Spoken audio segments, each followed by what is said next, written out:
Muy buenas tardes con todos y sean bienvenidos a este espacio de miércoles laboral organizado por el Colegio de Abogados de Arequipa. Como siempre, todos los miércoles tratamos temas laborales muy importantes y hoy tenemos uno que es de la actualidad y tenemos un gran invitado para ello. Reciban también, como siempre, los saludos del doctor Alfredo Álvarez Díaz, nuestro decano, y de su junta directiva. Y antes de empezar con nuestro webinar, tenemos indicaciones muy importantes para ustedes. Buenas tardes, Erika, adelante. Buenas tardes, doctor Uriel, doctor César. Muy buenas tardes, sea cordialmente bienvenido a este espacio académico. A todos nuestros participantes también les agradecemos su asistencia, preferencia y participación. Simplemente lo que les tengo que indicar es recalcarles siempre lo que es el control de asistencia. Estamos aún dejando de pasar, perdón, el control de asistencia. Como les explico día a día, este es un control de asistencia que va a salir anclado en el chat de esta sala o bien en la sección de comentarios. Lo único que tienen que hacer es hacerle clic en ese enlace azul que aparece en la sección de chat, como les digo, y deberán hacerle clic. Les va a salir un comentario o un cuadro de diálogo donde les pide que ingresen su número de DNI. Al consignar el número completo de DNI, les va a aparecer o se les va a pintar el renglón siguiente que dice verificar. Le dan clic a ese renglón verde y les va a salir un nuevo mensaje indicando que pueden marcar su asistencia. Nuevamente le dan clic donde dice marcar asistencia y el sistema reconocerá su participación arrojando un nuevo mensaje como asistencia registrada. Con eso ya ustedes están participando adecuadamente y nosotros les emitiremos el certificado posteriormente. Sí, así también si durante la transmisión o la exposición, perdón, del doctor Velarde les sugiere alguna duda o pregunta, por favor formúlenla en la sección del chat que nosotros al final las absorberemos juntamente con el doctor. Sí, eso es todo. Muchísimas gracias, doctor. Adelante. Gracias, Erika. Muy bien, como decíamos, este miércoles laboral tenemos un tema muy interesante denominado el título preliminar en el anteproyecto del Código de Trabajo. Justamente este anteproyecto ha sido presentado hace muy poco y tiene pues algunas novedades muy importantes que deberían ser conocidas y también debatidas en su oportunidad. Para ello, hoy día tenemos a un invitado que lo tenemos siempre en casa, el doctor César Augusto Velarde Cañaza, quien es doctor en Derecho, magíster en Gerencia de Recursos Humanos, abogado y licenciado en Relaciones Industriales por la Universidad Nacional de San Agustín de Arequipa, egresado de la segunda especialidad en Derecho Laboral y Gestión Legal de Recursos Humanos por la Universidad Católica de Santa María. Es docente de pregrado y de posgrado de la Universidad Nacional de San Agustín de Arequipa, es docente invitado de posgrado de la Universidad Católica de Santa María y de la Universidad Católica San Pablo. Ex gerente regional de trabajo y promoción del empleo de Arequipa, es presidente y miembro de la Comisión Académica de Derecho Laboral y Procesal Laboral del Colegio de Abogados de Arequipa y paz decano del Colegio Regional de Licenciados de Relaciones Industriales y licenciados en Gestión de Recursos Humanos de Arequipa, además conciliador extrajudicial y árbitro laboral. Doctor César Velarde, muy buenas tardes, bienvenido a este espacio, a este webinar organizado por el Colegio de Abogados de Arequipa. Le damos el uso de la palabra. Buenas tardes, doctor Uriel. Agradecer siempre al Colegio de Abogados por la oportunidad de poder compartir un tema de interés, no solo personal, sino profesional, y con todos nuestros asistentes. Esperamos, tal como se ha conversado también con la coordinadora de estos eventos, de siguientes sesiones poder ir avanzando y desarrollando todo el anteproyecto de Código de Trabajo, que hoy día es un debate nacional. En Lima, yo estoy participando en algunos eventos donde se vienen tocando todas estas novedades que trae el anteproyecto de Código de Trabajo. Y por la extensión también de este documento, es que en esta oportunidad hemos propuesto tocar el título preliminar. y daremos unas pautas iniciales antes de revisar, y en otras oportunidades veremos pues otras figuras. Invitaremos también, espero, a otros colegas laboralistas a que desarrollen este tema, de manera que podamos tener un alcance y una propuesta, dado que estamos a nivel de anteproyecto. Pasaremos al nivel de proyecto y finalmente será el Congreso quien decida o debata su aprobación. No nos olvidemos, vamos a compartir acá, hay un tema importante cuando hablamos de legislación laboral, normatividad laboral, la sistematización. ¿Sí? Hay varias etapas o formas de sistematizar la legislación laboral. Una primera etapa es la recopilación, dado que cuando se emiten normas, básicamente por el Congreso y el Ejecutivo, están dispersas normalmente, ¿no? Entonces hay una forma de recopilación que hoy día podría estar plasmada en algunos documentos, llámense manuales, compendios laborales, ¿no? Algunas editoriales que publican, ¿no? En el Diario Oficial Peruano también tenemos unos links de normas actualizadas, de algunas normas laborales. A nivel de recopilación, ¿no? Tenemos el SPIC, tenemos otras fuentes también, ¿no? De cómo es que recopilamos la legislación laboral, porque no tenemos un documento en la cual esté toda la legislación laboral. Sin embargo, en los años 80 y 90 avanzamos con la segunda etapa, la consolidación. Efectivamente, habíamos, mediante decretos legislativos, el 728, todo lo que es contrato, periodo de prueba, cargos de dirección de confianza, todas esas figuras, ¿no? Se encontraban ahí. El decreto legislativo 713, ejemplo, descansos remunerados, todo lo que es vacaciones, feriados, días de descanso semanal. El decreto ley 25593, la ley de relaciones colectivas de trabajo, todo lo que es sindicación, negociación colectiva, huelga, ¿no? Entonces, y avanzamos en una etapa de consolidación parcial, pero no hemos llegado al final del proceso de sistematización, que es tener una ley general de trabajo o un código de trabajo, que toda Latinoamérica lo tiene, ¿eh? A excepción de Uruguay y Perú, ¿no? No tenemos, ¿no? Tenemos intentos de haber sistematizado nuestra legislación, propuestas desde el año 1930 hasta la última, el 2014, con el proyecto de Ley General de Trabajo, más de 10 años intentando que el Congreso de la República lo apruebe. Finalmente no se llegó a un consenso, ¿no? Y nos quedamos en esa etapa. Este nuevo gobierno, ¿no? Cuando ingresa el ministro de Trabajo, ¿no? Hace una agenda de trabajo y ahí podremos observar que uno de los 19 puntos proponía, pues, ¿no? La presentación y elaboración de un código de trabajo.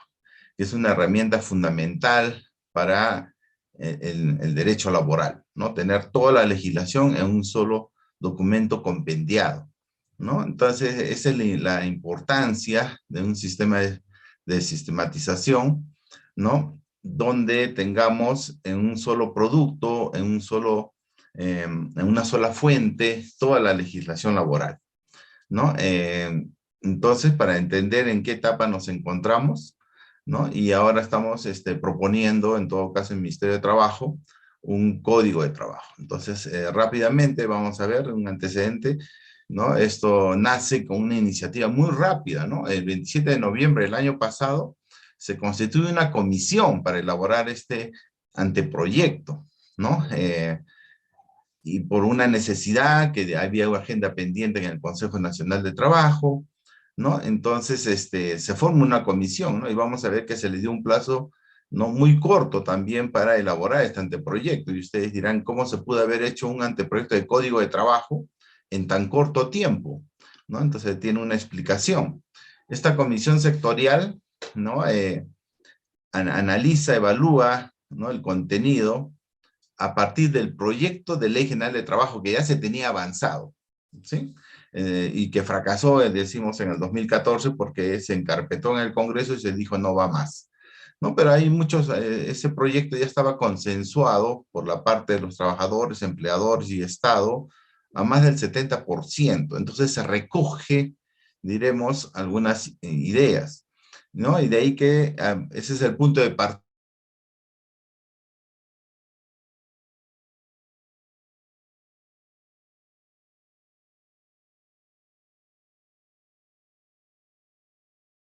en esta propuesta. No olvidemos que los cambios y modificaciones ya estaban propuestas hasta antes de la pandemia, cuando se aprobó la política de Estado de productividad y competitividad laboral al año 2030. O sea, como política de Estado, ya estábamos viendo qué hacer en el tema laboral al 2030.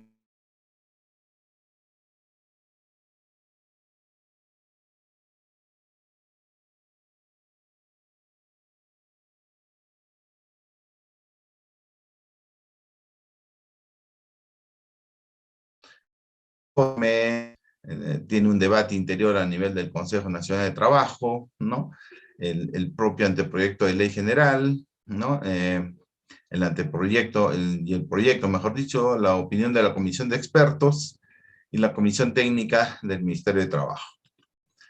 Esta comisión sectorial, ¿no? Ha sido conformada básicamente por miembros a nivel funcional del Ministerio de Trabajo.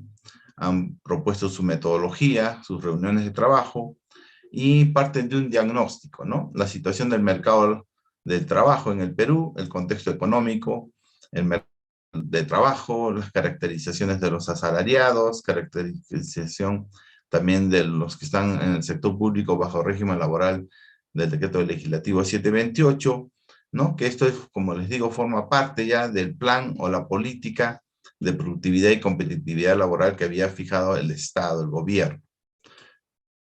En el diagnóstico hay pues figuras que volvemos a rescatar, diremos, la situación de las modalidades formativas, ¿no? Lo conocemos como practicantes, los pasantes, jóvenes en formación, están excluidos pues del derecho laboral, ¿no? Sin embargo, hoy día se vuelve a contener en el proyecto del Código de Trabajo, entonces, regulando un poco, ¿no? Ese reconocimiento que no se le tenía ya a los jóvenes en modalidades formativas, sobre los beneficiarios, el escenario jurídico laboral, la dispersión normativa, como les decía, no hay un orden, ¿no? Hay problemáticas generadas por la dispersión normativa, ¿no? La importancia e implementación del Código de Trabajo, ¿no? Como un marco objetivo, ¿no? de la OCDE en todo caso. La propuesta del anteproyecto, ¿no? Tiene consideraciones, ¿no? Y también principales modificaciones al proyecto de ley general del 2014 y el uso de un lenguaje inclusivo, ¿no? La fórmula legal, anexos. Empecemos entonces con este previo antecedente para ubicarnos de todo este anteproyecto y que en esta oportunidad, reitero, revisaremos y comentaremos pues sobre el título preliminar, ¿no? Tiene 23 artículos, ¿no? Y vamos a tratar de ver algunos de ellos. Y se recoge la mayor parte, se recoge lo que ya se tenía avanzado en el proyecto de ley general de trabajo, ¿no? Por lo que se espera no tener mayor discusión en esta parte, aunque hay algunos cuestionamientos, ¿no? Entonces, el ejemplo, el artículo 1 del título preliminar habla sobre la protección del trabajo y los derechos fundamentales, ¿no? Esta idea que está consagrada en la Constitución, ¿no? Y que repite un poco el código, dice, ¿no? El trabajo es objeto de protección por el Estado, en especial de la madre, y en este lenguaje inclusivo se ha hecho una modificación, ¿no? Dice, en especial el de la madre, ¿no? Debería decir básicamente los menores de edad, ¿no? Pero bueno, dice el niño, la niña, el adolescente, pero ya no se dice la adolescente, ¿no? O sea, si queremos usar un lenguaje inclusivo, ¿no? Y la persona con discapacidad y de los grupos de especial protección, ¿no? Y ahí aparece nuevamente, ¿y quiénes son los grupos de especial protección? Porque normalmente es la madre, los menores de edad, las personas con discapacidad, ¿no? Entonces, grupos de especial protección, no sabemos si se está redundando, ¿no? Eso se tendrá que precisar, cuáles son aquellos otros grupos, en todo caso, de especial protección, ¿no? Hasta donde sabemos, la legislación actual no habla de otros grupos especiales, ¿no? Entonces, ahí un poco viene la interrogante, ¿no? En toda relación laboral se respeta y protege la dignidad y los derechos fundamentales del trabajador, seguimos a nivel de Constitución. Todo acto o pacto en contrario, ¿no? Es nulo de pleno derecho, ¿no? Esto tiene un trasfondo, ¿no? ¿De qué está hablando? Del principio de irrenunciabilidad de derechos, ¿no? Entonces, todo acto o pacto en contrario es nulo de pleno derecho. Un poco siguiendo, como les digo, lo que recoge de la Constitución. En el artículo 2, fomento del trabajo decente y el acceso al empleo, ¿no? Hace años venimos hablando, pues, del trabajo decente, ¿no? Como el marco mundial exige, ¿no? En cuanto a las relaciones de trabajo, ¿no? Y aquí se plantea porque el Perú también ha firmado y tiene un acuerdo y una política del trabajo decente, ¿no? O sea, como lineamientos de política general tenemos ese lineamiento, ¿no? Y ahí nos plantea este artículo. Dice, el Estado adopta políticas y promueve condiciones para el fomento del trabajo decente, ¿no? Eso, como les digo, respondiendo a esta política de Estado que tenemos.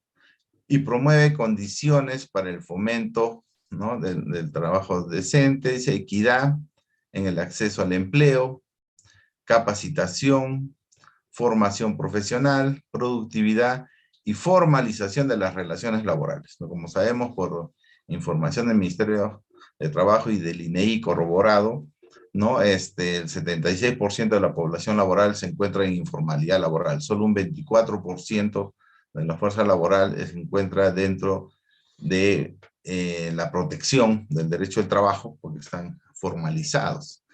Sin embargo, hay algo curioso, ¿no? Pese a que hay un 24% de trabajadores formalizados, dentro de este 24% surgen todavía muchos inconvenientes, conflictos laborales, ¿no? Ahí están las denuncias ante SUNAFIL, el número de juicios laborales en el Poder Judicial, lo que demuestra, pues, que en la formalización laboral no se están dando buenas prácticas laborales, ¿no?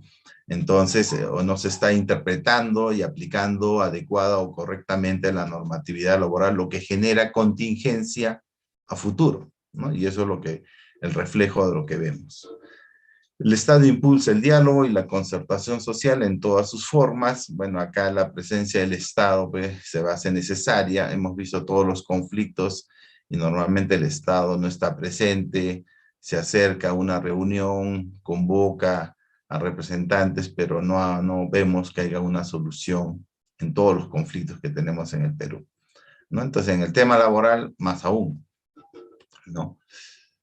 En el artículo 3, el ámbito del código nos dice, ¿no? Entonces acá vamos a delimitar qué va a regular el código, ¿no? Dice, el presente código regula las prestaciones personales, subordinadas y remuneradas, ¿no? Estamos hablando de los 3 elementos del contrato de trabajo, nacidas de un contrato verbal o escrito, cualquiera fuera su denominación o modalidad de este, y las relaciones colectivas de trabajo, ¿no? Básicamente lo que el código plantea son 2 libros, ¿no? Libro 1, relaciones individuales de trabajo. Libro 2, relaciones colectivas de trabajo. A mí me hubiera gustado un libro 3, ¿no? Los regímenes especiales, o sea, porque el código debería recoger toda la normatividad laboral, ¿no? Y no dejar normas aisladas, ¿no?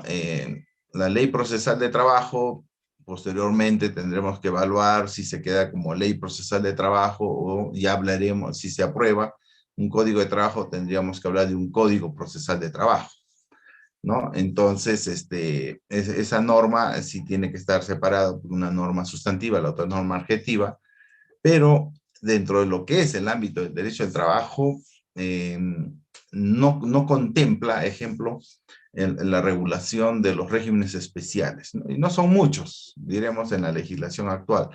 Por lo tanto, considero que deberían haber estado en el código, ¿no? Los regímenes especiales. En el artículo 4, prestación personal de servicios. Entonces se trata de definirnos acá, ¿no? Nos señala que son prestaciones personales de servicios, aquellas en las que el trabajador es una persona natural que debe ejecutar su prestación sin contar con sustitutos ni auxiliares a su cargo. O sea, hablamos de la prestación personal, por eso, ¿no? No se pierde la condición de trabajador, ¿no? En esta prestación personal cuando éste cuente con el apoyo brindado por familiares directos, lo que trabaja el trabajo familiar, que sí está regulado en nuestra legislación, ¿no? Y que no genera relación laboral de la familia con el empleador, sino solo el trabajador o el padre de familia, ¿no? O quien haya suscrito el contrato, que dependan económicamente de él, en el caso del trabajo a domicilio previsto en este código, ¿no?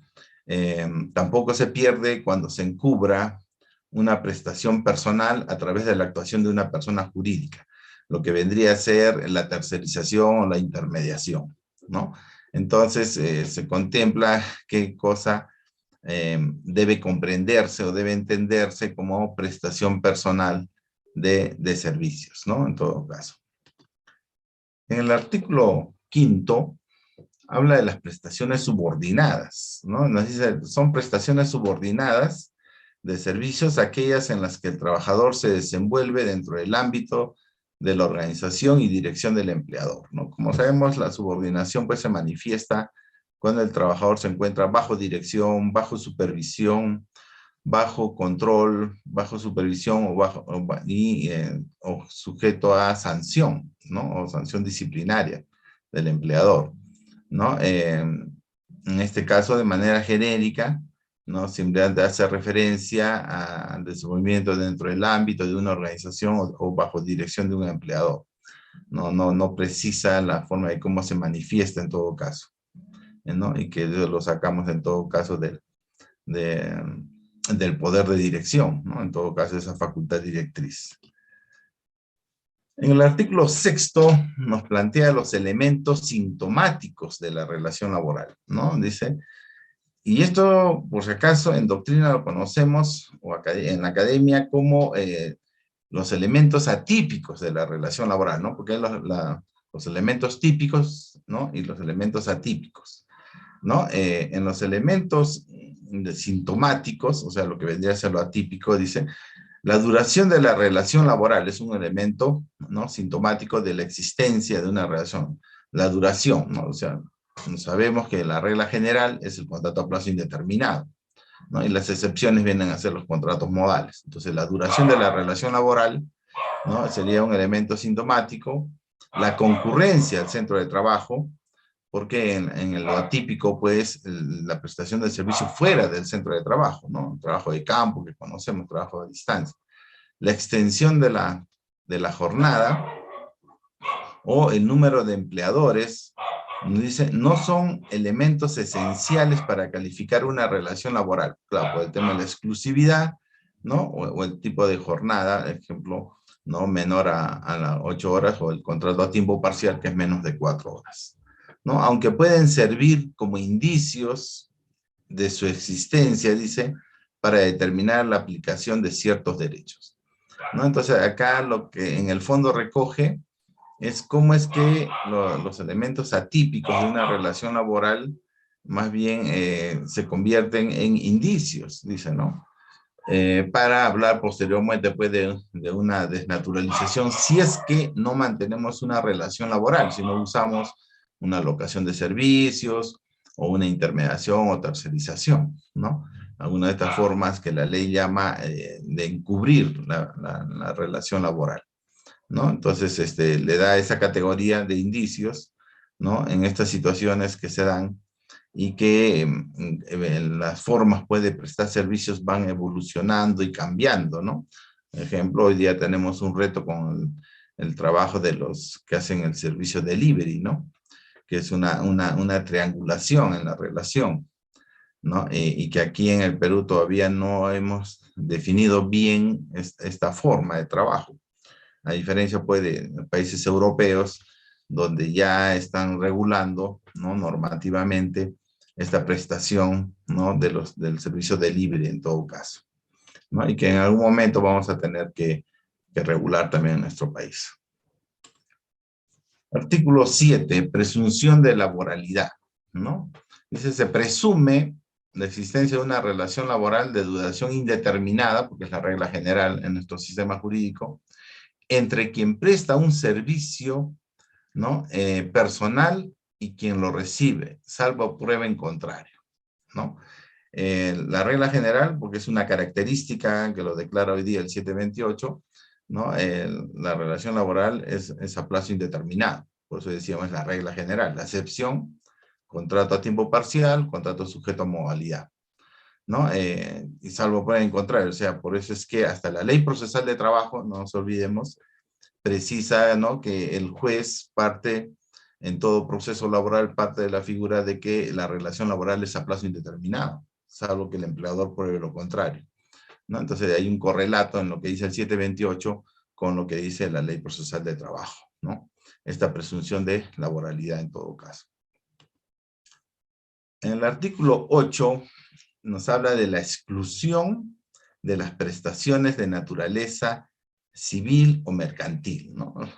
Dice, las prestaciones de servicios autónomas y retribuidas, cumplidas por personas naturales, se rigen por el ordenamiento civil o mercantil. ¿De qué estamos hablando? Básicamente de la alocación de servicios, aquellas personas que cobran honorarios por recibo de honorarios, ¿no?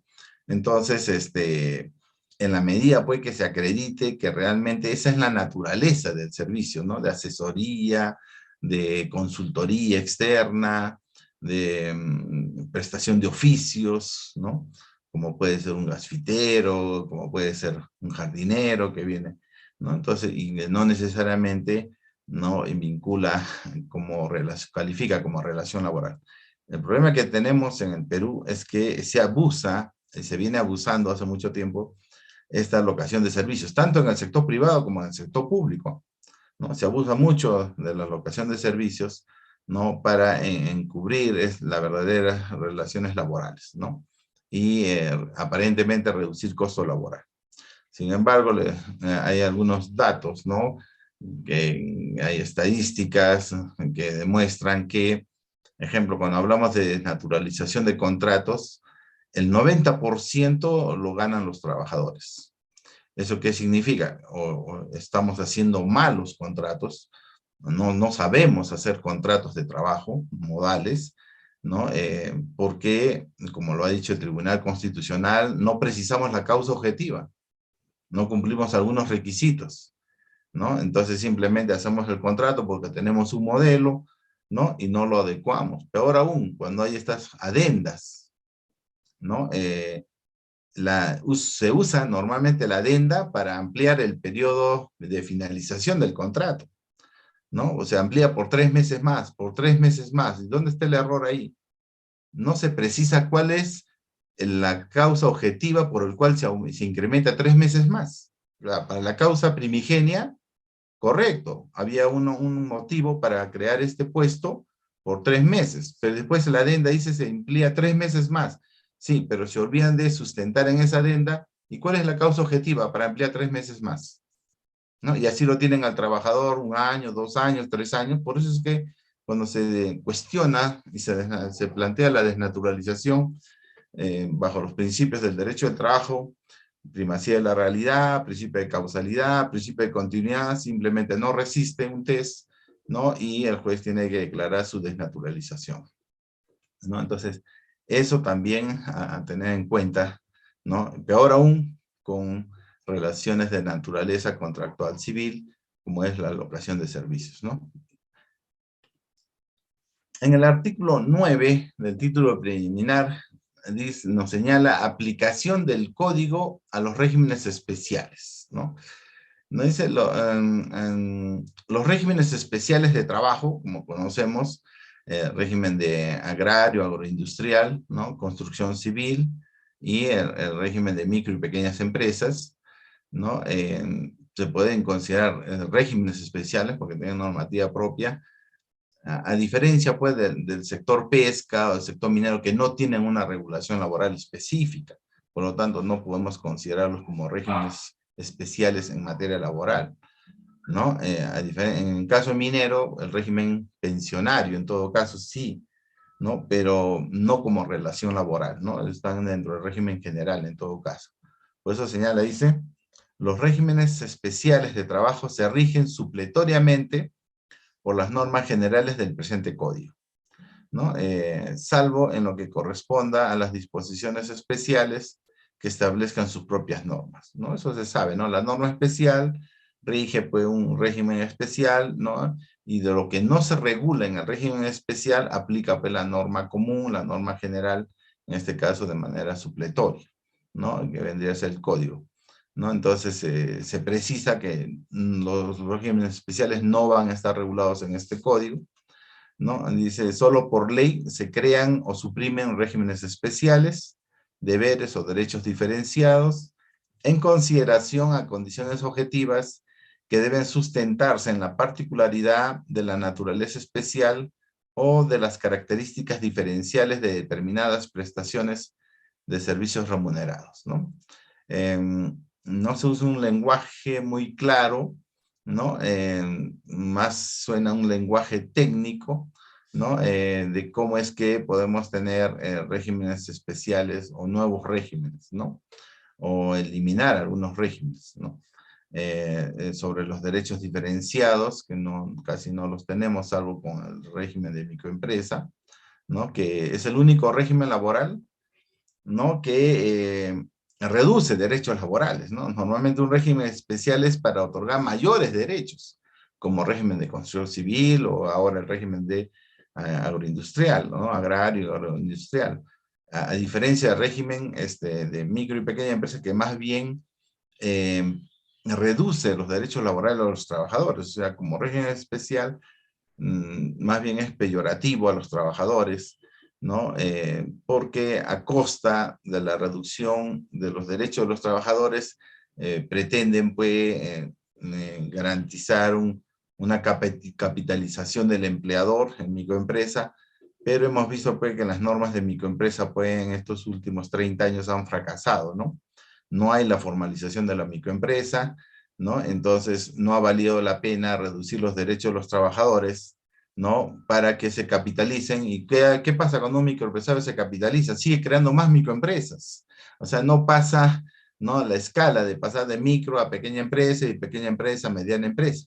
No hacen ese procedimiento natural, diremos, sino que más bien diversifican en más microempresas para mantener estos y peor aún que no se formalizan, ¿no? Entonces ahí también tiene que haber cambios, ¿no? Que proponía el plan de productividad y competitividad, que no se van a tocar en este código porque dice, al ser régimen especial se mantendrá regulado en forma paralela. En el artículo 10 nos habla de los servicios no comprendidos. No sé si esto era necesario, pero nos dice, ¿no? No están comprendidos en este código el servicio militar, ¿no? Para empezar, el servicio militar pues, se presta al Estado, un servicio al Estado, no estamos dentro del régimen laboral privado, ¿no? El derecho laboral responde al régimen laboral privado. El régimen laboral público está regulado pues, por el derecho administrativo, ¿no? Por lo tanto, hacer mención del servicio militar, o dice el servicio derivado de obligaciones cívicas, ¿no? Ejemplo, un regidor, no va a generar, pues la dieta que le pagan no va a generar una relación laboral en el régimen privado, pero aún se presta un servicio a una entidad pública. El trabajo penitenciario, o sea, el trabajo que hacen, ¿no? Los reos para reducir su pena o acogerse a los beneficios penitenciarios. Tampoco se considera eso como bajo un derecho laboral, ¿no? O protegido por el derecho laboral. El trabajo de voluntariado, ¿no? Ejemplo, los bomberos, la Cruz Roja, ¿no? Que es no retribuido, y el trabajo por cuenta propia, o sea, el trabajo independiente, el trabajo autónomo, ¿no? Entonces, estos servicios no están comprendidos dentro de la normatividad laboral o el código de trabajo, ¿no? Entonces, porque no corresponde, pues, ¿no? No es la naturaleza del derecho del trabajo, es la delimitación o el ámbito de aplicación. La prestación de servicios de los parientes consanguíneos hasta segundo grado, ¿sí? Lo que se da también en el trabajo familiar, ¿no? Los hijos trabajan con el papá en el negocio, ¿sí? Pero, ¿qué pasa cuando el hijo lo incluyen en la planilla? Cambia su estatus, ¿no? Deja de ser hijo y se convierte en trabajador, ¿no? Así como la de la cónyuge o conviviente. Acá habría que ver el régimen, ¿no? De sociedades gananciales o régimen de bienes separados, ¿no? ¿Se puede considerar a la cónyuge como trabajadora? Sí, pero tiene que estar bajo régimen de bienes separados, ¿no? Porque si está en régimen de sociedades gananciales, no puede ser considerada trabajadora por la esposa, ¿no? En el caso de los empresarios que crean sus propias empresas, ¿no? Como personas naturales en todo caso. Para el titular o propietario, persona natural, por eso dice, conduzca o no el negocio personalmente, no genera relación laboral salvo pacto en contrario, ¿no? Entonces, esas son las figuras que en todo caso aplican como excepción, ¿no? En este artículo. En el artículo 11 nos habla de los principios del ordenamiento laboral. Acá algunos autores pues, siempre han criticado esto, dicen, ¿no? Los principios del derecho laboral, los principios generales, pertenecen al campo de la doctrina, del conocimiento. No tendrían por qué estar en la Constitución, como algunos figuran, o en una ley general o en un código de trabajo, ¿no? El hecho de no mencionar algunos principios no significa que tengan mayor o menor importancia, ¿no? Los principios del derecho generales del derecho del trabajo pertenecen pues a todo el ámbito, ¿no? Están, como algunos autores nos dicen, los principios son pues inmutables, ¿no? A diferencia de la Constitución, las leyes que pueden cambiar en cualquier momento, ¿no? Entonces, al final tienen otro rol, ¿no? Pero bueno, en todo caso los mencionan, ¿no? Nos comienzan a desarrollar que son principios del ordenamiento laboral, la interpretación más favorable al trabajador en caso de duda sobre el significado de la norma, ¿no? ¿De qué nos está diciendo? Del indubio pro operario, ¿no? De haber oscuridad en el sentido de la cláusula del contrato, ¿no? De trabajo, se prefiere igualmente el sentido más ventajoso, ¿no? Para el trabajador. La aplicación de los principios no debe quedar simplemente en aplicación de interpretación de normas, ¿no? Sino de cualquier tipo de regulación laboral, ¿no? Javier Neves, cuando nos habla y nos presenta la pirámide normativa, ¿no? Pone pues el nivel constitucional, ¿no? Porque hay artículos del 22 al 29 que regulan los temas laborales. Habla de las normas primarias, ¿no? Habla de las normas secundarias y las normas terciarias, que son las particulares o privadas, entre las cuales está el convenio colectivo, el contrato de trabajo, el reglamento interno de trabajo, la costumbre, entre otras, ¿no? Entonces, yo considero que si todas esas son fuentes del derecho del trabajo, que generan derechos, normas, son normas que generan derechos, beneficios, el principio pues nos debe aplicar para todos y no solamente como algunos delimitan solo para las leyes. Por eso acá hacen una aclaración. También se podría aplicar para interpretar una cláusula del contrato de trabajo, ¿no? La jurisprudencia ya avanzó, ¿no? En ese tema porque dice que también se aplica pues, para los convenios colectivos, ¿no? Entonces, por eso decimos, a todo tipo de norma o fuente corresponde pues la aplicación de los principios por su carácter directriz, de orientación, ¿no? De orientación en el sentido de la interpretación y aplicación de las normas. Asimismo, nos habla, ¿no? De la norma más favorable, que es otro principio, al trabajador cuando dos o más normas regulen en forma incompatible el mismo hecho. Ya, esto es algo que no necesariamente se da. No encontramos dos normas laborales que sean incompatibles entre sí. Un solo hecho puede estar regulado por varias normas. Sí, ejemplo, el retiro parcial de la CTS, lo contempla, mejor dicho, el texto único ordenado del 650. Hay una ley que se dio para incentivar la adquisición de propiedad, terrenos, construcción, que permite retirar el 100% de la CTS. En pandemia se han dado normas temporales para retirar CTS. Antes de la pandemia también se permitió el retiro del 100% de la CTS con la sola finalidad de pagar deudas bancarias, ¿no? Y últimamente se aprobó otra norma, ¿no? Precisando que se pueda retirar el 100% de la CTS hasta el 31 de diciembre del 2023, ¿no? Entonces, son varias normas que regulan una sola figura. ¿Cuál es esa figura? El retiro de la CTS. Pero no resultan siendo incompatibles, ¿no? Por eso decía, en el derecho laboral no encontramos normas incompatibles que reúnan una misma figura, ¿no? Sino que dan, por eso más bien el principio sí es más claro, ¿no? La aplicación de la norma más favorable. Allá, de todas estas normas que regulan esta figura, yo opto por cuál es la que me resulta siendo más favorable. Pero no condicionarla a que tenga que ser incompatible necesariamente, ¿no? Porque si no, vacía de contenido al principio. Aunque algunos autores nos precisan, dice, el hecho de que se quiera definir el principio en una ley está por debajo de lo que el principio dice en la doctrina. O sea, la interpretación doctrinaria está por encima, pues, de una definición normativa o una precisión normativa, ¿no? Como el caso de una ley, ¿no? Que en este caso tendría que decir que tiene que ser en forma incompatible, cuando el principio va mucho más allá, ¿no? Entonces, se tendría que aplicar el principio puro, ¿no? Y no con esta especificación necesariamente.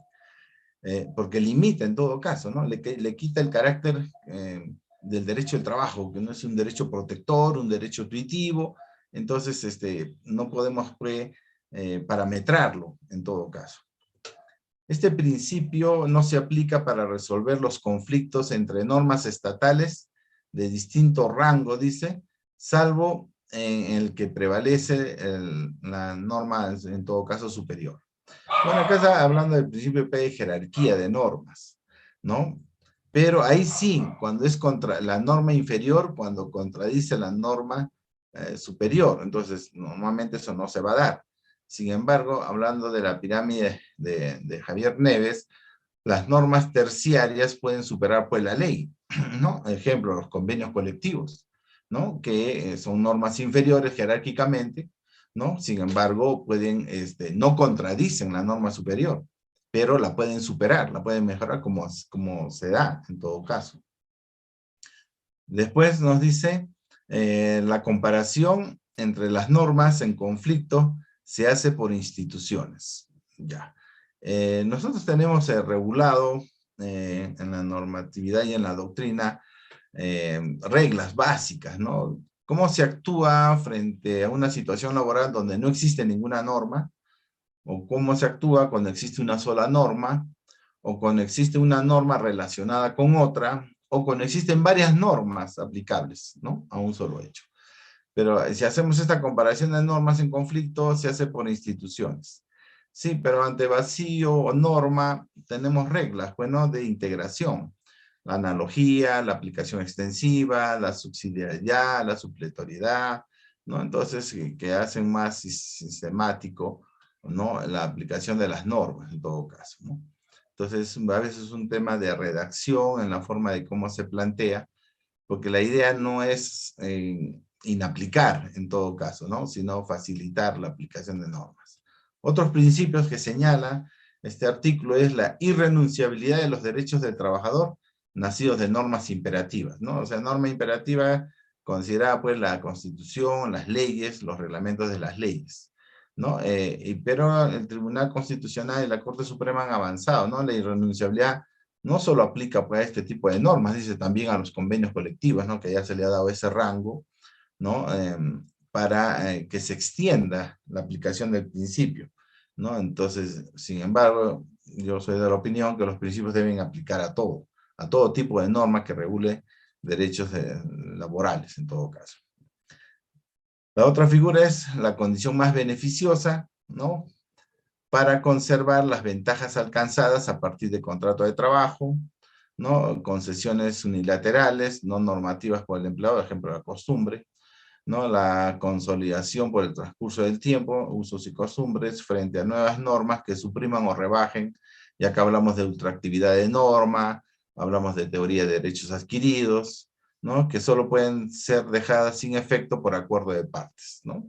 Entonces, en esa medida vemos diferentes reglas, teorías, ¿no? De aplicación.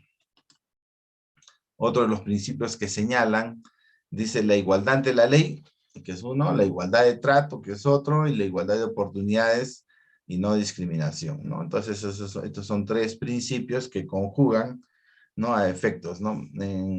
Si hablamos de igualdad ante la ley, en derecho laboral también casi no vamos a encontrar su uso o aplicación, ¿no? El único caso que he encontrado yo que ha generado desigualdad, ¿no? En la ley ha sido en el régimen de micro y pequeña empresa, ¿no? Porque una cosa es lo que dice la norma y otra cosa es lo que vemos en la práctica.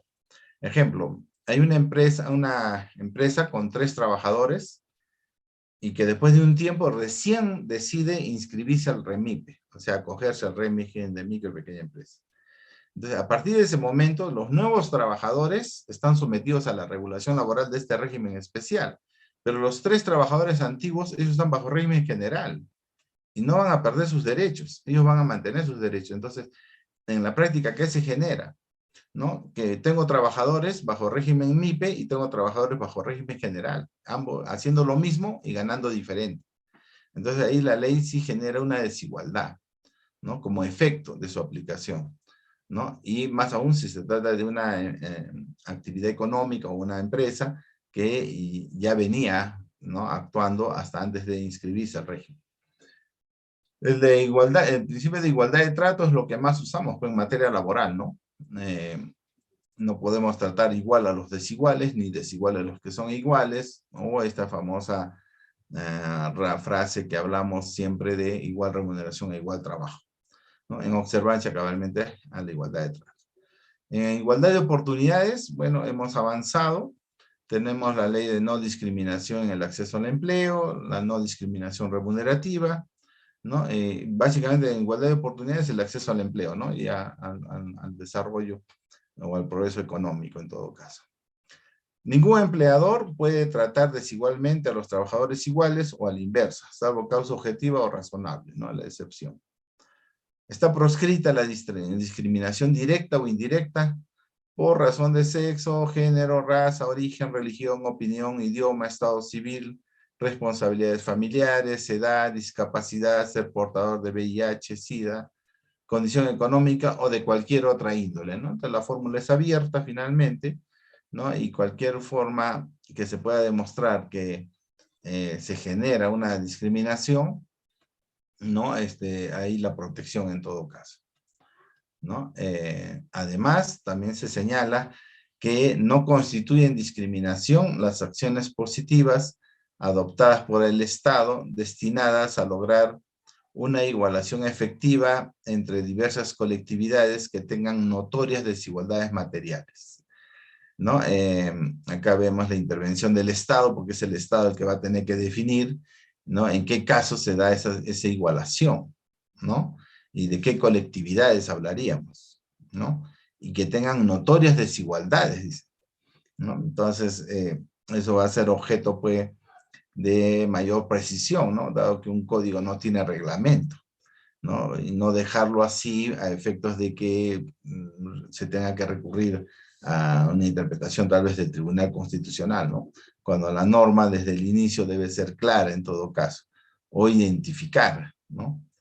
El otro principio, el que más usamos hoy día, el principio de primacía de la realidad, para preferir los hechos sobre las formas y las apariencias, ¿no? Es el principio más recurrente, ¿no? Que se aplica hoy día en todo tipo de conflicto y relación laboral.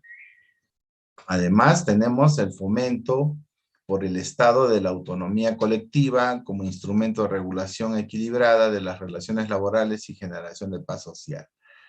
Bueno, este fomento solo lo tenemos pues, a nivel de en el caso de las provincias, de las gerencias de trabajo, ¿no? Que ofrecen pues, los servicios de conciliación o poder actuar como mediadores, ¿no?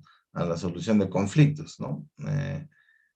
Pero este fomento no se da en la medida que no hay una participación activa del Estado, ¿no? Para no llamarle intervencionismo como sí había hace algunos años, hasta antes de los años 80, pues el intervencionismo del Estado en las relaciones colectivas era pues notoria, ¿no? Hoy día aparentemente deja la libertad, ¿no? Pero ya se está repensando también las modificaciones pues la Ley de Relaciones Colectivas de Trabajo, ¿no? Ya han cumplido 30 años esa norma, ya en el 2012 hizo modificaciones, pero la realidad implica pues actualizar la norma, ¿no? Entonces, eso lo vamos a ver en su momento cuando se toque sobre las relaciones colectivas, ¿no? Y los demás derivados de la dignidad de la persona y de su protección por el Estado, ¿no? Sabemos que es deber del Estado proteger, ¿no?, los derechos, la conservación de los derechos y beneficios de los trabajadores, ¿no? Entonces, en esa medida, ¿no?, tendríamos que considerar en todo caso. Pasemos al artículo 12, las fuentes del derecho del trabajo. ¿Dónde nacen los derechos de los trabajadores, ¿no? Acá nos dice a nivel de las relaciones individuales o colectivas, ¿no? Las fuentes que se mencionan en todo caso, ¿no? Para empezar, tenemos pues la Constitución política, ¿no?, dado que regula el tema del trabajo, ¿no?, y el artículo 22 al 29. El tratado aprobado y ratificado, ¿no?, en la cual también convergen los convenios de la OIT ratificados por el Perú. Hoy día, de casi 190 convenios de la OIT, el Perú ha ratificado 76. Algunos se cumplen, otros no, pero están bajo nuestro sistema jurídico, ¿no? Entonces, la ley, el decreto legislativo, ¿no? Tenemos también aquí el decreto ley, cuando es un gobierno de facto, o el decreto de urgencia, ¿no?, que faculta a la Constitución, y que lo hemos visto ahora en el periodo de pandemia, ¿no?, como es que el gobierno en materia laboral han venido dando normas mediante el decreto de urgencia, ¿no? Y ahí también tenemos el tema del trabajo paralelamente al teletrabajo. Hemos tenido el trabajo, se me ha ido el nombre, ahí te lo recuerdo, para poner el ejemplo en todo caso, ¿no? Cómo es que mediante un decreto de urgencia, ¿no?, se reguló, ¿no?, la modalidad de la prestación, ¿no? Sin embargo, va a haber una variante en este anteproyecto de código, ¿no? El reglamento dictado por el Poder Ejecutivo, ¿no?, de las normas leyes, la convención o convenio colectivo, el reglamento interno de trabajo, la costumbre, la jurisprudencia, ¿no? Acá hay que diferenciar lo que es jurisprudencia de lo que son ejecutorias en todo caso, ¿no? El contrato de trabajo como fuente de derecho del trabajo, y nos olvidamos que también se considera la doctrina, no está mencionada, pero no le quita validez, vigencia, ¿no?, que la doctrina es una fuente de derecho de trabajo que nos ayuda pues al tema de la interpretación, ¿no? A lo que estaba refiriendo era el trabajo remoto, ¿no?, frente al teletrabajo, y que se dio mediante un decreto de urgencia ante un estado de necesidad, ¿no?, la declaración sanitaria en todo caso. El artículo 13, bloque de constitucionalidad de los derechos fundamentales laborales, ¿no? Y acá comienza a desarrollar estas figuras de las fuentes, ¿no? Dice, los tratados sobre derechos humanos, en especial, dice, los convenios internacionales de trabajo de la Organización Internacional del Trabajo, ratificados por el Perú. Una cosa son los derechos humanos, ¿no? Los convenios tienen otro rango, ¿no? Sin embargo, acá se hace mención a que como que estos serían tratados especiales, ¿no? Integran el bloque de constitucionalidad de los derechos fundamentales laborales enumerados por la Constitución Política, ¿no?, del Perú, dado que se le reconoce a los derechos humanos, y en este caso se precisa que los convenios de la OIT tendrían ese rango de tratado bajo el ítem pues, de derechos humanos, ¿no? En el artículo 14 hablamos de la regulación del decreto de urgencia en materia laboral, ¿no? El decreto de urgencia dice, al regular materia económica o financiera, que es lo que dice la Constitución, ¿no?, y en situaciones de emergencia también dice, ¿no?, solo puede comprender derechos laborales cuando se trate de trabajadores públicos, regidos por las normas presupuestales, ¿no? Entonces está hablando del sector público, no está hablando del sector privado. Y trabajadores del sector privado en situaciones de emergencia, ¿no? Entonces, acá se está aclarando, ¿no? Porque siempre se cuestionó si el Estado, el gobierno, mejor dicho, podía dar decretos de urgencia en materia laboral, ¿no?, bajo una figura de de materia económica o financiera. Y ha habido los antecedentes.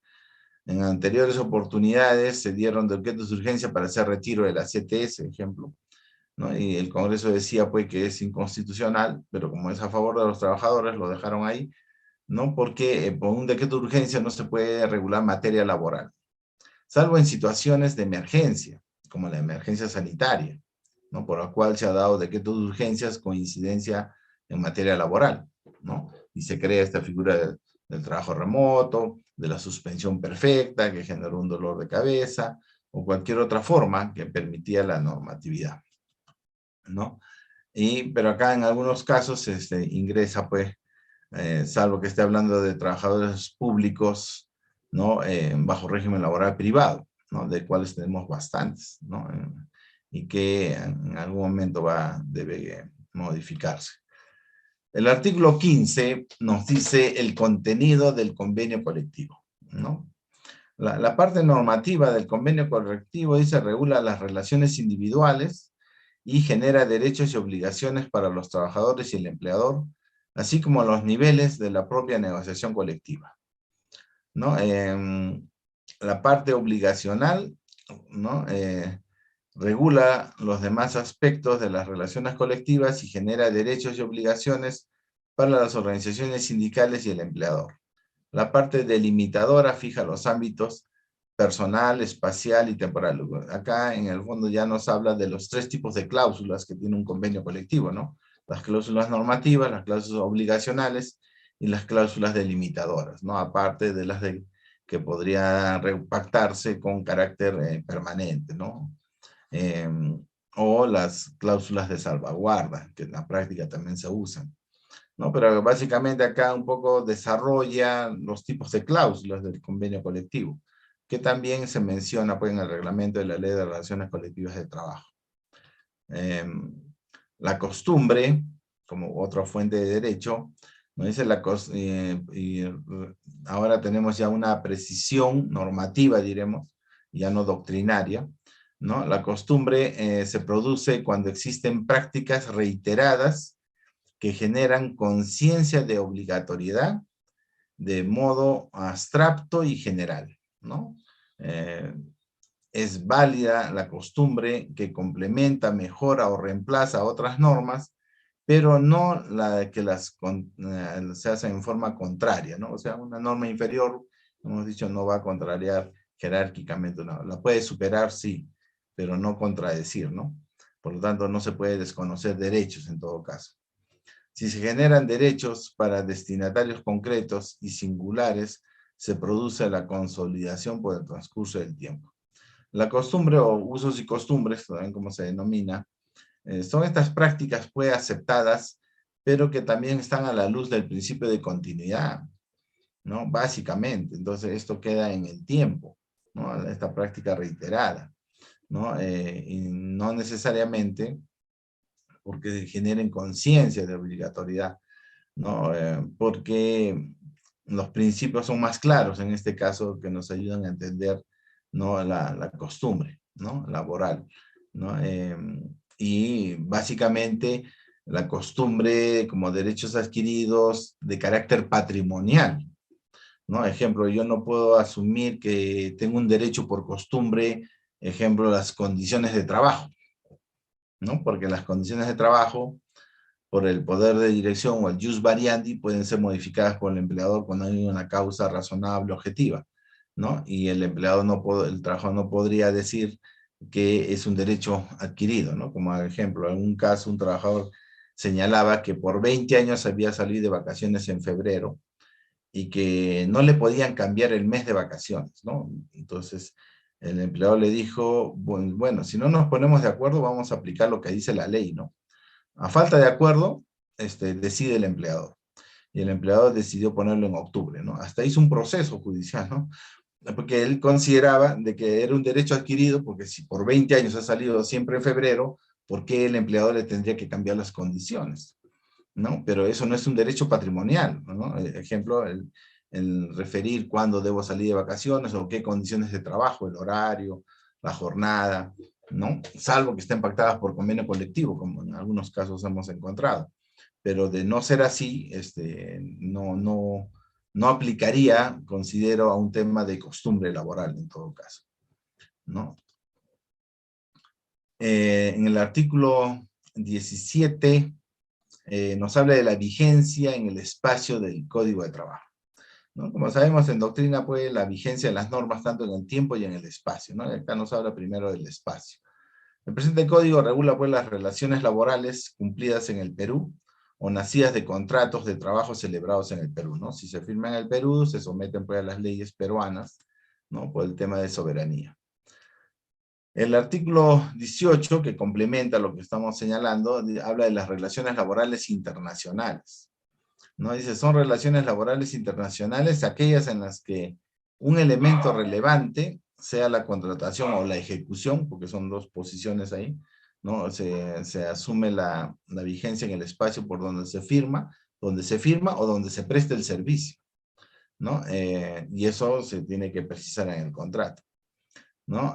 Dice, por eso dice, sea la contratación o la ejecución, se produce en los territorios del Perú o de otro estado, o aquellas que se materializan en sedes diplomáticas, en estados extranjeros, o de organismos internacionales acreditados en el Perú, ¿no? Entonces ahí es un tema de soberanía, ¿no? ¿Dónde aplicamos nuestra legislación laboral? ¿No? Básicamente, ¿no?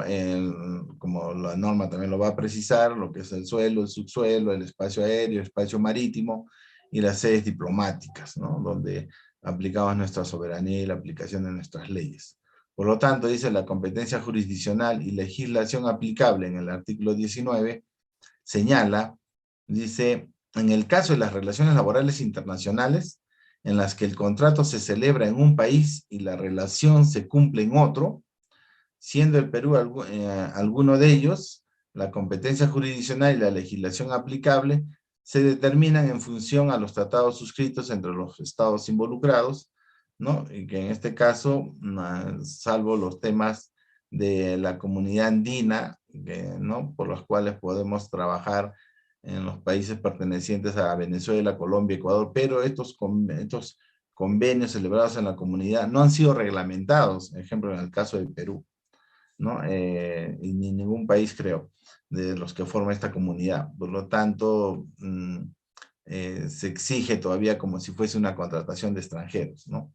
Y no necesariamente a lo que apunta la norma, ¿no? Entonces, y estos tratados no los tenemos. En todo caso, lo que la norma está haciendo es prever a futuro, ¿no?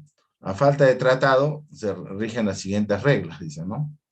El juez peruano es competente cuando el mandado domicilia en el Perú, ¿no? O sea, el empleador, ¿no? Básicamente, ¿no? No obstante, es competente también si el contrato de trabajo se celebra o la relación laboral se ejecuta en el Perú, o las partes se someten expresa o tácitamente a la jurisdicción peruana, ¿no? Entonces, esas son las reglas básicas, ¿no? En la aplicación en el espacio. Asimismo, dice la ley peruana, es aplicable a las relaciones laborales cumplidas íntegramente en el Perú, cualesquiera fuera el lugar de celebración del contrato de trabajo, o a las relaciones laborales cumplidas totalmente o parcialmente en el extranjero, ¿no? Cuando el contrato de trabajo se hubiera celebrado en el Perú. Hoy día con esta movilidad laboral, ¿no? Tenemos muchas empresas, ¿no? Multinacionales hoy día en el Perú que puedo desplazar a mis trabajadores. Un ejemplo. Tenemos acá en Arequipa una planta, la empresa San Miguel, que, ¿no? En botella gaseosa, pero además tiene una planta en Huaura, tiene una planta en Centroamérica, en Santo Domingo, y tiene una planta en Brasil, ¿no? Entonces a los ingenieros de control de calidad, creo que de recursos humanos también, ¿no? Los han enviado a esa sede, o sea, a supervisar, a controlar en el extranjero, ¿no? Pero con su contrato, ¿no? Celebrado en el Perú. Entonces esa movilidad ya se comienza a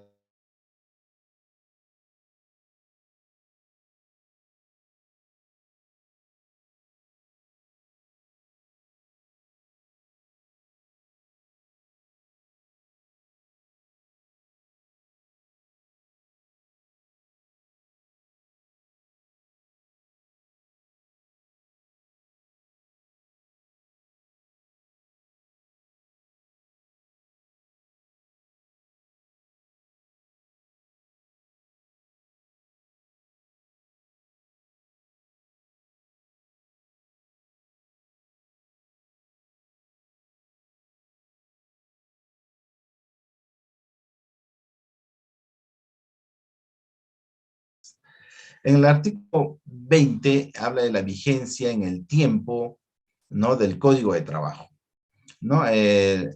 La nueva norma se aplica inmediatamente a las situaciones y relaciones jurídicas existentes. ¿De qué nos está hablando? ¿No? De la teoría de los hechos cumplidos. Pero no olvidemos que si la regla general es la teoría de los hechos cumplidos, la excepción es la teoría de los derechos adquiridos. Además, figuras que aplicamos en la vigencia de las normas en el tiempo, ¿no? Llámese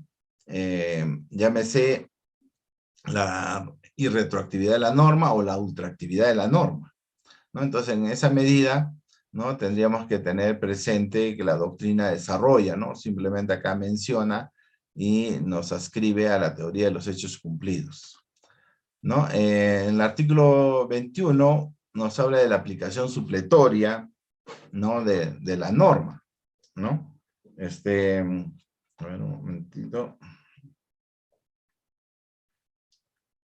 Ya. En todo lo no previsto en el presente código se aplican supletoriamente las disposiciones del Código Civil.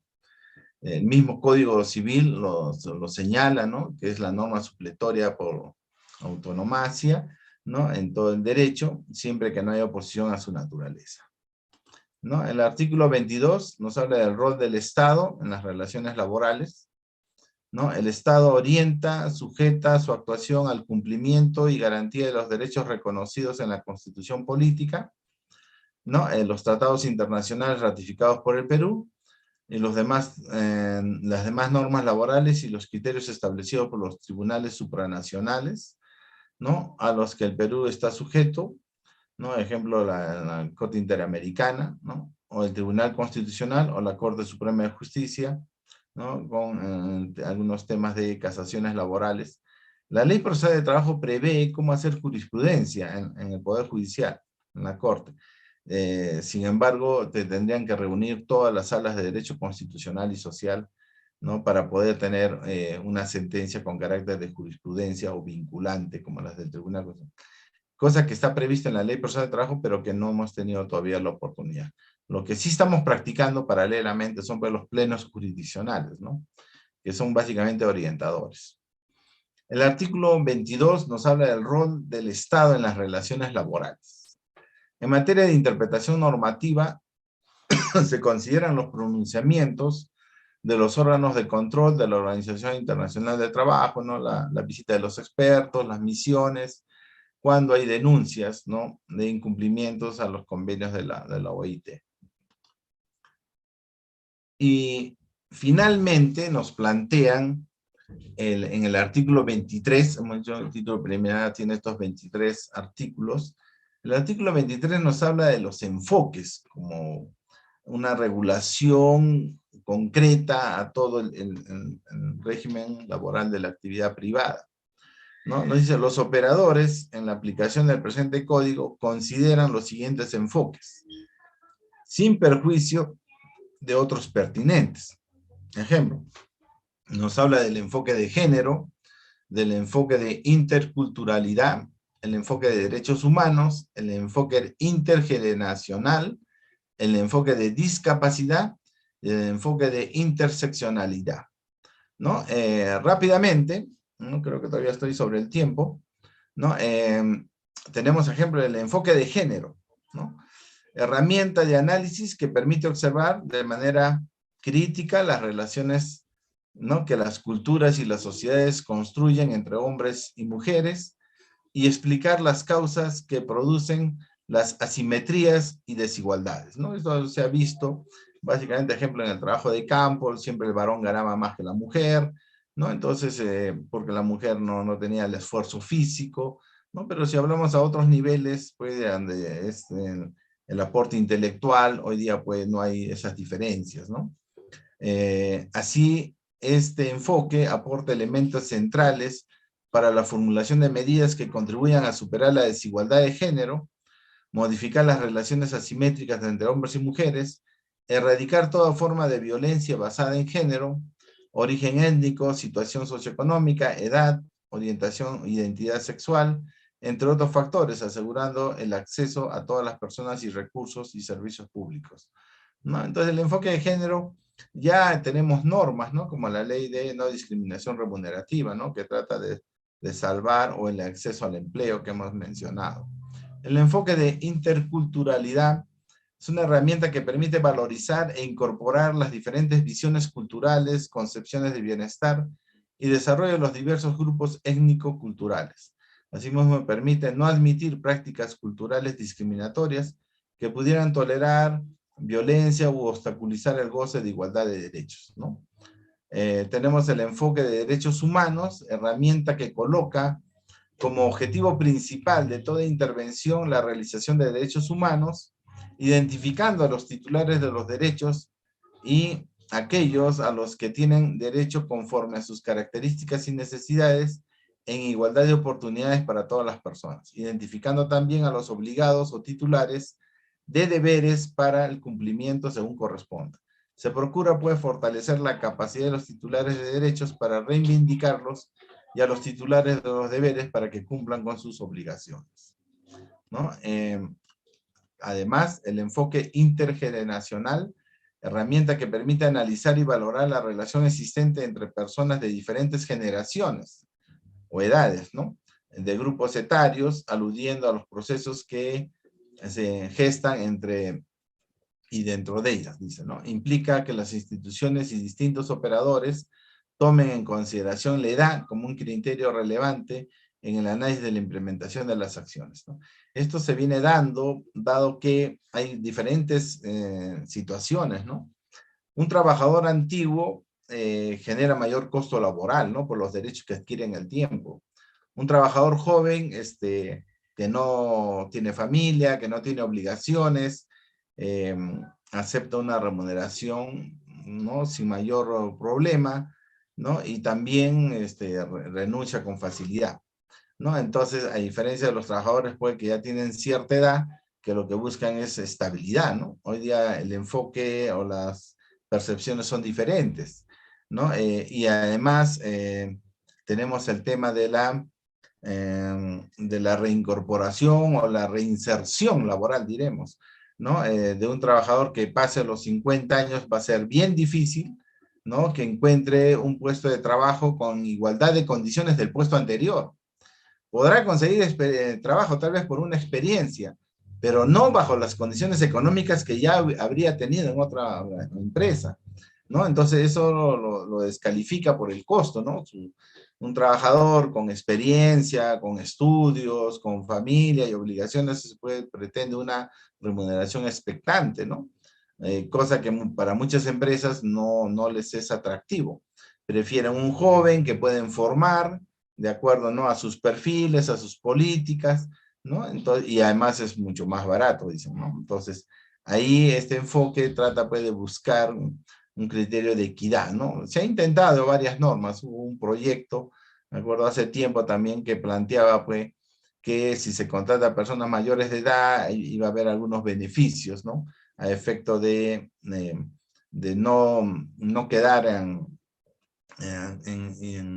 sin trabajo, en desempleo, ¿no? Dado que ellos son responsables, pues, de los hogares, ¿no?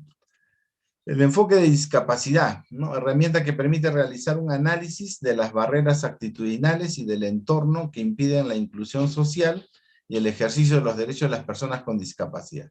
Es así que mediante el fomento de los derechos y la dignidad de las personas, y teniendo en cuenta los principios de diseño universal y accesibilidad, y otorgando los ajustes razonables, se eliminan dichas barreras. Hemos avanzado en este tema de discapacidad, ¿no? Hay la ley de personas con discapacidad que hoy día nos exigen las cuotas, ¿no? Ejemplo, en las empresas privadas, el 3% de la planilla, ¿no? Deben ser con personas acreditadas con discapacidad, certificación de CONADIS, y en el sector público el 5% de la planilla, ¿no? Deben ser personas, ¿no? de preferencia que tengan algún tipo de discapacidad, ¿no? Y por ahí, dentro del tema, pues, de lo que hablamos de inclusión social, ¿no? Y la norma que ya preveía, en todo caso, bajo este enfoque, ¿no? Y el último enfoque que nos propone es el enfoque de interseccionalidad, herramienta que permite realizar un análisis integral de los factores que enfrentan las personas que trabajan al vincular una serie de factores que afectan en el ejercicio de sus derechos. Estos factores son tales como el origen étnico, género, discapacidad, entre otros, lo que conlleva a la implementación de acciones diferenciadas, ¿no? Como ven, este título preliminar trata de darnos las pautas generales en las cuales vamos a tener que enmarcar tanto las relaciones individuales y las relaciones colectivas de trabajo. Hasta aquí, en esta primera parte, les he propuesto en todo caso lo que dice el título preliminar del anteproyecto de Código de Trabajo, ¿no? Esperamos generar debate, propuestas, ¿no? Para avanzar, dado que es de necesidad, considero, el tener una herramienta que pudo haber sido la Ley General de Trabajo y que ahora se plantea como el Código de Trabajo, ¿no? En esta primera parte, entonces, pasaremos a una rueda de preguntas si hay inquietudes, y si no, para hacer algunas apreciaciones finales sobre este Código de Trabajo. Erika, no sé si tenemos preguntas.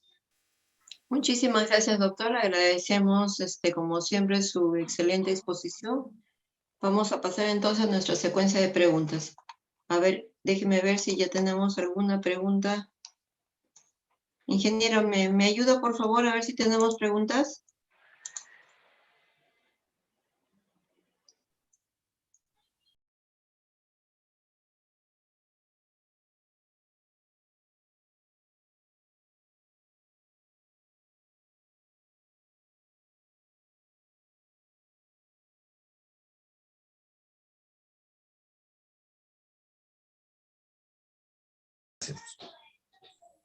Ok, mientras van formulando alguna pregunta o inquietud, comentario, quisiera aprovechar la oportunidad para más o menos señalar por qué se vuelve tan complicado, o se nos ha vuelto complicado poder aprobar una ley general de trabajo, y ahora con lo que vamos a tener que luchar de alguna manera con las ideas para aprobar un código de trabajo. De acuerdo a lo que habíamos visto en la primera filmina, la sistematización no implicaría mayor problema, porque solo sería recoger, compilar la legislación actual, toda la legislación, y condensarla en un solo documento, ¿sí? Y ahí no habría mayor inconveniente. Ahí termina un proceso de sistematización. Pero ¿qué pasó con el proyecto de Ley General de Trabajo? Que no fue muy claro en su presentación, porque en el fondo se estaban haciendo modificaciones, cambios, lo que algunos llamaron reforma laboral encubierta. Y hoy día, más bien, por eso es que hemos mostrado inicialmente el antecedente, la resolución que conforman esta comisión para elaborar el anteproyecto de código, porque resaltan la necesidad de aprovechar, de que vamos a sistematizar, no vamos a tener un producto, ¿no? En un código de trabajo, pero aprovechar para insertar ya algunas modificaciones, cambios que están previstas en la política de productividad y competitividad laboral que apunta al año 2030. ¿No? En esa medida vamos a tener que generar todo el debate, ¿no? Para los cambios, ¿no? Realmente hay cambios sustanciales. Entonces, este proceso de sistematización es un poco más complejo. No es solo recopilar y consolidar la legislación vigente, porque eso no debería generar conflicto, porque es simplemente reunir y estructurarlo, ¿no? Pero no, en este caso se están generando cambios, modificaciones, ¿no? Y ahí se va a generar el debate, ¿no? Hay que ver el consenso, ¿no? Vamos a tener oportunidad, espero, con otros participantes de analizar, ¿no? Las relaciones individuales. Hay modificaciones en el tema de contratación, en los contratos modales, en el periodo de prueba, hay modificaciones, ¿no? Sustanciales, diría yo, ¿no? Que va a generar, pues, la discusión, ¿no? Y ver si logramos, pese que este gobierno no está muy bien visto políticamente, diremos, sin embargo hay la iniciativa, ¿no? Y la academia lo recoge, pues, con agrado, ¿no? De que insistamos en este punto pendiente de la agenda ¿no? De ser uno de los últimos países en Latinoamérica, ¿no? De no poder tener o una ley general de trabajo o un código de trabajo, como he mencionado. Erika, no sé si tengamos alguna pregunta. A ver, doctor, déjeme revisar.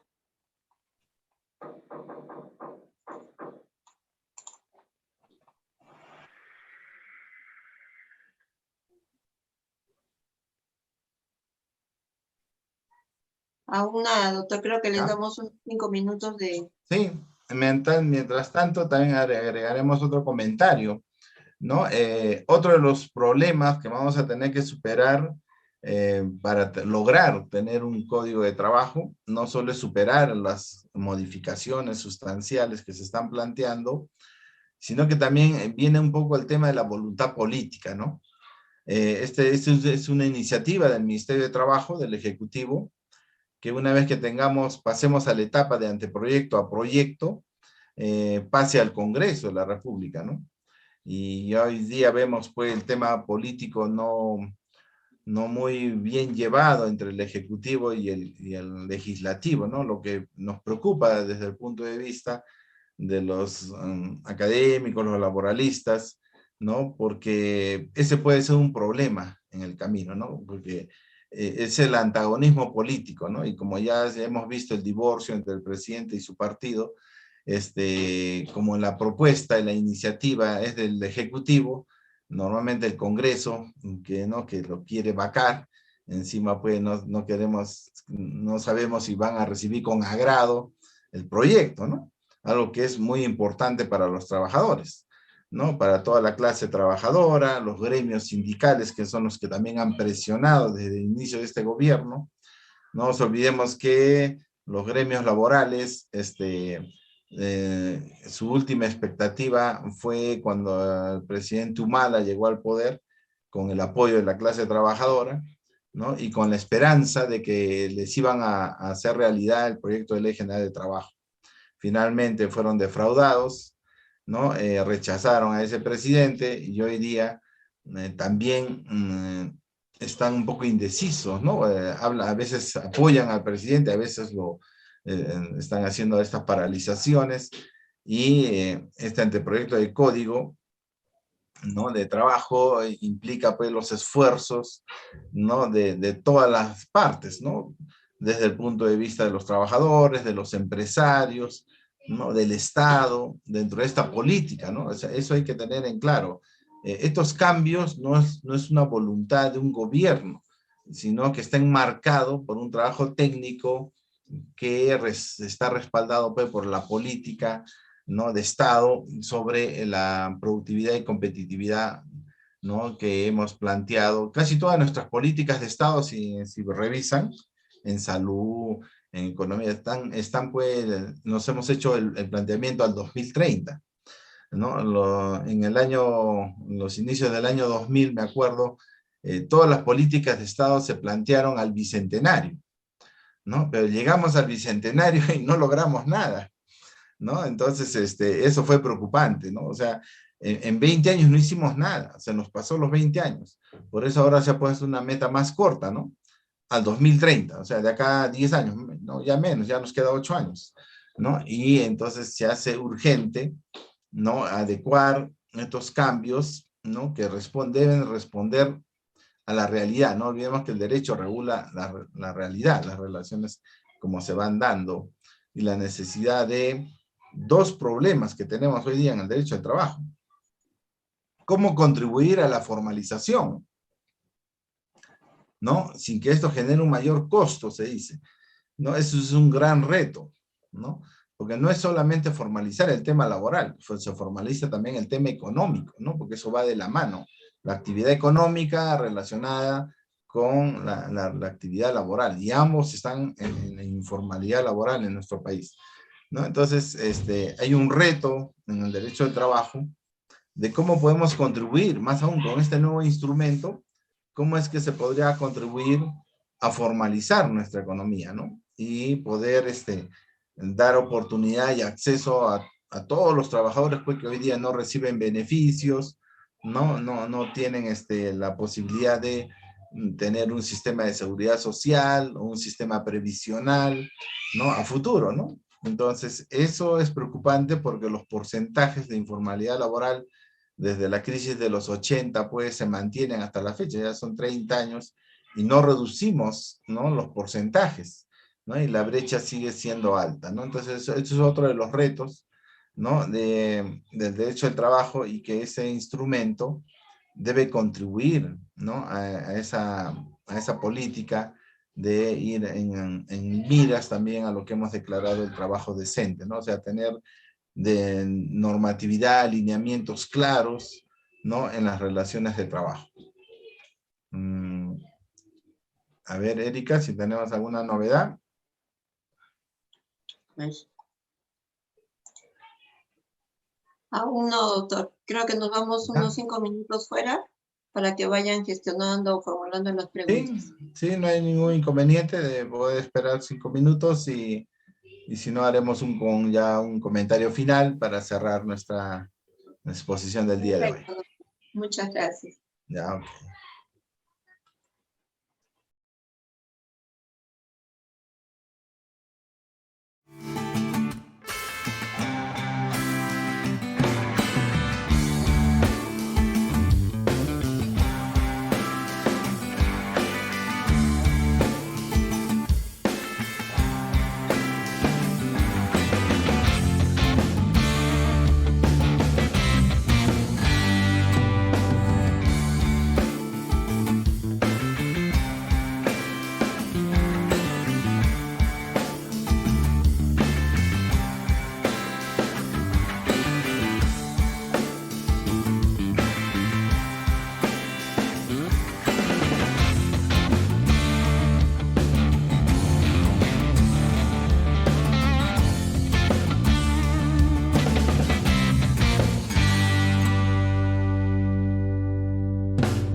Bien, ya estamos retornando. Justo tenemos ya dos preguntas que nos acaba de llegar por interno. La primera me preguntan, ¿por qué un código de trabajo y no la Ley General de Trabajo? Ya. Bueno, ahí son posiciones, ¿no? Que también la doctrina nos informa, ¿no? Algunos apuestan que lo técnico debería ser una ley general de trabajo, dado que dentro de lo que consideramos el trabajo en sí, solo regula el derecho de trabajo del sector privado, ¿no? No olvidemos que también hay el trabajo pues, en el sector público. Pero como sabemos, el trabajo en el sector público está regulado pues, por el derecho administrativo, ¿no? De ahí que ese ejemplo se señalaba, algunos tratadistas señalan pues, la naturaleza o el ámbito de lo que consiste un código, ¿no? Ejemplo, tenemos el Código Penal. El Código Penal se aplica en el sector privado, en el sector público. Tenemos el Código Civil, se aplica en el sector público, en el sector privado, ¿no? Y si hablamos del Código Tributario, se aplica en el sector público, en el sector privado. Si hablamos de un Código de Trabajo y ahora nos dicen, solo se habla del sector privado. Entonces, si hablamos de un Código de Trabajo, entonces, ¿dónde queda el sector público? Ah, no, es que eso no es derecho laboral, eso es derecho administrativo, ¿no? Y otros que apuestan, otros autores que apuestan por un código, nos señalan pues que el establecer los derechos en un código de trabajo garantiza la permanencia de los derechos de los trabajadores, porque técnicamente o legislativamente sería más complicado modificar un código, que en el fondo es una ley, ¿eh? No olvidemos, pero sería más complicado modificar un código que modificar una ley, ¿no? O sea, por su complejidad misma, ¿no? O sea, hablamos pues de un código que va a tener toda la normatividad a una ley general de trabajo, ¿no? Donde solo regulaba el tema individual, ¿no? Y el tema colectivo, ¿no? De manera anexa, pero sin considerar a los regímenes especiales, ¿no? Entonces, una primera apreciación es desde un punto de vista técnico, ¿no? De qué debería ser lo más conveniente, ¿no? Sin embargo, hoy vemos que el código, el anteproyecto de código, recoge todo lo avanzado por la Ley General de Trabajo, ¿no? Entonces, es un tema de denominación, ¿no? Porque tendríamos que decir un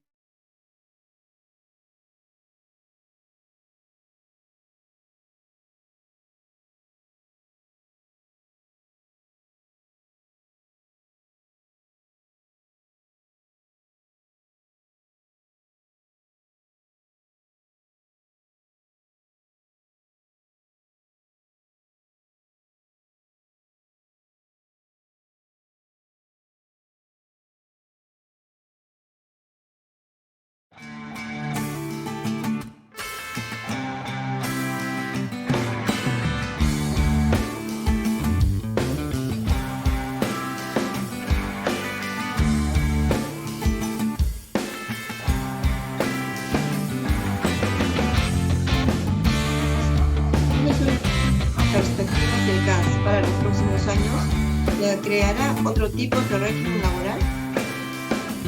El CAS está pues dentro del sector público, entonces el Código de Trabajo no hace referencia al CAS, porque no está dentro del régimen privado. El futuro del CAS, de abordar este tema, dentro del marco del sector público, la ley del servicio civil, ¿no? También conocida como ley Servir, contempla pues el nuevo régimen laboral a futuro, ¿no? De ahí que habla de que es un único régimen y exclusivo. Por lo tanto, los trabajadores en la administración pública que estén bajo 276 o 728, técnicamente son grupos laborales en extinción. En algún momento van a terminar esas plazas, esos contratos, ¿no? Cuando se jubilen, cuando cesen, ¿no? ¿Y cuál es el futuro de los trabajadores CAS? Que se generó pues todo un problema, ¿no? Porque de haberse creado inicialmente un contrato CAS que después fue reconocido laboralmente por el Tribunal Constitucional, y el año pasado se nos hizo la apreciación de que los contratos CAS no permanentes, ¿no? Y los contratos CAS temporales por emergencia, ¿no? Y nadie más puede volver a entrar al CAS, se señala, ¿no? O sea, se cierra el CAS, ¿no? Y eso está generando más problemas también. ¿Por qué? ¿Qué está pasando en muchas entidades públicas? Ya tienen cubiertas sus plazas CAP, ¿no? 276 y 728. Han agotado su presupuesto para contratar CAS. Y hoy día están volviendo a abusar de los recibos de honorarios, de los contratos de locación de servicios o de las órdenes de servicios, ¿no? Pagando por recibo de honorarios. El futuro del CAS, yo creo, como está contemplado, y lo decía la norma, ¿no? Que planteaba, hubo una norma en el 2012 que hablaba de la eliminación del CAS, ¿no? Pero finalmente se quiso forzar a que los CAS pasen al 728 o a la 276. Pero yo decía, ¿para qué pasar a un régimen laboral que ya está en extinción? Eso no es la solución. Ahora, ¿cuál es el tratamiento desde el punto de vista de las leyes de presupuesto? A los regímenes 276 y 728 en el sector público los tienen congelados y los van a mantener congelados en el tiempo. ¿Dónde está el desarrollo, el incremento, la expectativa económica? En iniciar la carrera del servicio civil. Entonces, para un trabajador CAS, al menos, su expectativa, ¿no? Va en la medida de entrar a este nuevo régimen laboral, que tiene ventajas. Toda ley no es perfecta. La ley del servicio civil permite hacer no una línea de carrera, sino un plan de sucesiones. Yo puedo ingresar nombrado, ejemplo, a una municipalidad bajo régimen del servicio civil, y de ahí busco una plaza en el gobierno regional, y de ahí busco una plaza en el ministerio, ¿no? Y jalo todo mi tiempo de servicios, todos mis derechos adquiridos. Hoy día, con línea de carrera, trabajo en una municipalidad. Si hay una plaza en el gobierno regional, tengo que renunciar, postular en el gobierno regional y empiezo de cero. Y si me quiero ir a un ministerio, tengo que renunciar del gobierno regional, ¿no? Me liquidan y empiezo en el ministerio de cero. Con la ley de servicio civil, yo no trabajo para la entidad, yo trabajo para el Estado. Por lo tanto, yo puedo trabajar en cualquier entidad del Estado y acumulo todo mi tiempo de servicios y todos mis beneficios laborales y los mantengo en el tiempo, cosa que hoy día no se da, ¿no? Entonces, la perspectiva para los trabajadores CAS, que básicamente la mayoría son jóvenes, ¿no? Están en una edad laboral adecuada, sería lo más óptimo es acelerar, ¿no? La implementación del régimen del servicio civil en las entidades públicas, que ahí sí estamos retrasados.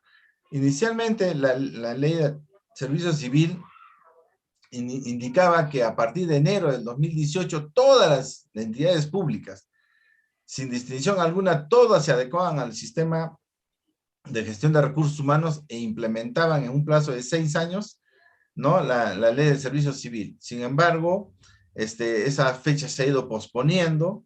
Nos hemos quedado con algunas entidades piloto. Por ejemplo, acá en Arequipa teníamos la municipalidad de Sachaca, la municipalidad de Majes, ¿no? Las que estaban implementando, los ministerios, ¿no? Y el resto de las entidades están a la espera de que Servir les dé el visto bueno, pues, para poder empezar a implementar. Entonces, esas son el futuro, diría yo, porque el CAS, como bien lo definió el Tribunal Constitucional, es un régimen especial y un régimen temporal del sector público, temporal, ¿no? Por eso llamó la atención cuando se habló en la ley, ¿no? De CAS permanentes, ¿no? O sea, que como una especie de estabilidad, pero como CAS, pues, tengo derechos restringidos, no hay una línea de carrera, ¿no? O sea, estoy ahí también un poco congelado en el tiempo. Entonces, no hay una perspectiva de futuro mejor económica, ¿no? Entonces, lo ideal sería que el Estado asuma con responsabilidad e implemente, pues, ya el servicio civil en todas las entidades públicas, ¿no? De manera que podamos acceder a esas nuevas plazas. Salvo aquellos trabajadores que están en 276, 728 y que no les interesa, pues, tal vez el sistema del servicio civil, porque ya están en una edad cercana a la jubilación.